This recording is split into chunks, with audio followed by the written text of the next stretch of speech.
Comment rendre combat de jeu de rôle plus prenant? Troisième conseil sur 5, il faut apprendre à surprendre vos joueurs. Donc c'est quelque chose qui est mieux quand c'est préparé à l'avance, quand c'est bien écrit en noir sur blanc sur la feuille des PNJ, mais c'est aussi quelque chose qui a vraiment moyen d'improviser le bon moment quand vous le sentez. Donc les joueurs sont en train de poursuivre trois orques qui ont volé leur truc ou n'importe quoi. Enfin, ils poursuivent des orques.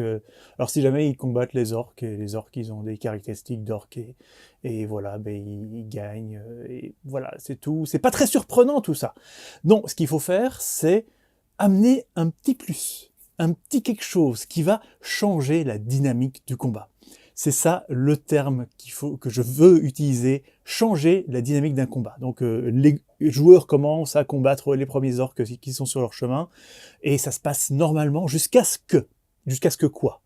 Peut-être que le chef des orques est un magicien, ou alors peut-être qu'il y a un objet magique incroyable qui va créer une zone de sommeil, qui va demander des jets de sauvegarde particuliers. Donc là, je pars sur Donjons et Dragons, mais ou peut-être que le chef de la mafia, eh ben, il a une grenade, et quand il sort la grenade, les joueurs, ils doivent réagir différemment, ils doivent prendre une décision. Est-ce qu'ils vont se cacher? Est-ce qu'ils vont continuer par la poursuite?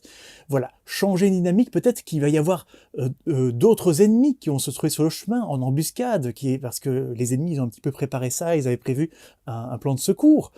Et donc voilà, amener un élément qui est surprenant et qui va changer la dynamique. Ça, c'est génial, ça fait des combats mémorables, ça brise la monotonie. Et évidemment, c'est à ce moment-là que je dois parler des boss en plusieurs formes, en plusieurs stades, plusieurs niveaux. Ça, c'est vraiment quelque chose qui est classique, hein, mais qui fonctionne très bien. Vous avez votre boss, eh ben, au début, les joueurs, ils le combattent, il est assez normal, et donc jusque-là, tout va bien. Et puis, il se fait avoir, il perd ses derniers points de vie, sauf que là, vous sortez une nouvelle carte de PNJ, une nouvelle carte de monstre, et les choses changent parce que le boss, peut-être qu'il est tout d'un coup possédé par un démon, ou alors peut-être qu'il revient en mort-vivant parce qu'il a fait un pacte précédemment. Quelque chose qui fait qu'il a une nouvelle forme, et que, en fait, ce même ennemi qui combatte depuis X temps, eh bien, c'est un nouvel ennemi avec une nouvelle forme et avec des nouveaux enjeux. C'est ça qu'on veut.